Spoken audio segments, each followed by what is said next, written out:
We just checked the JEA outage website, and right now there are 15,000 customers still without power 6 days after the storm. That's down from the 26,000 that we reported at this time last night. Nevertheless, there's a lot of work left to be done. Some of it is going on right now in Mandarin. That's where there are crews working on Mandarin Road. They say they have made some headway in just the past few hours. Hopefully that's the story around town as well.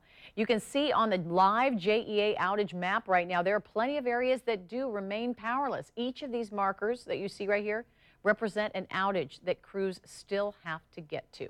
That is prompting some customers to get creative to attract the attention of the linemen. We spotted this sign at the corner of Longleaf Pine Parkway and McCormick Road in Arlington.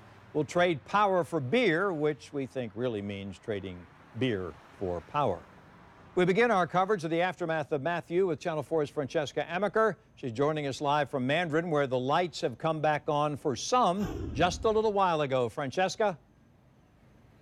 Tom, this is definitely a site that many people who don't have power would trade for tonight. They would love to see these linemen working. Now, I'm actually right off of Mandarin Road, and this is an area that still has several dozen homes without power. You can see them working into the night. We've been here for several hours. But as you mentioned, more than 15,000 people still without power if they're JEA customers. And tonight we spoke with some people who say it's not about the power being out, but it's about the promise that JEA did not keep.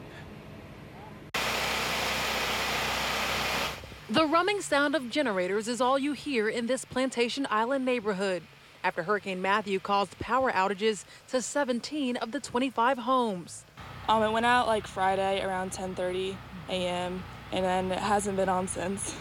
17-year-old Sydney Duke is a student who says the internet is vital for her classes. She showed us how her family has been using a generator to get by. Yeah, most of my work, homework and stuff is online.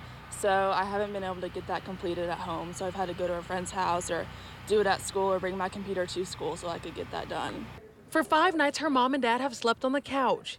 And though being without power has been frustrating, the Homeowners Association president of the neighborhood says it's the false promises provided by JEA that have many upset. If you tell me it's going to be on next Monday, I say, okay, this is what we're going to have to deal with, right? But don't tell me it's going to be on at 6 o'clock and then it's not, because we plan. People have a life to deal with. I mean, that is the worst thing I've ever seen in my life.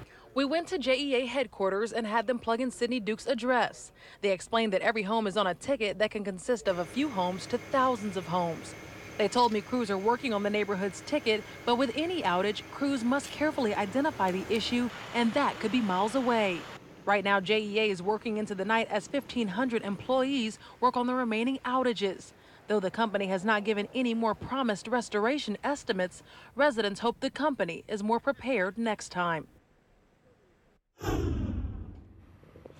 And it looks like the crews are wrapping up right here on Mandarin Road and Sternwheel Drive. Now, they have been working for several hours, as I mentioned. And again, when I was at JEA headquarters, these folks are working for 17 hours at a time. Hopefully, they are now moving on to the next ticket. And when it comes to that neighborhood, Plantation Island, when I spoke with residents, they told me that JEA told them their power should be restored by 6 a.m. on Thursday. I'm live. Francesca Amaker, Channel 4, the local station.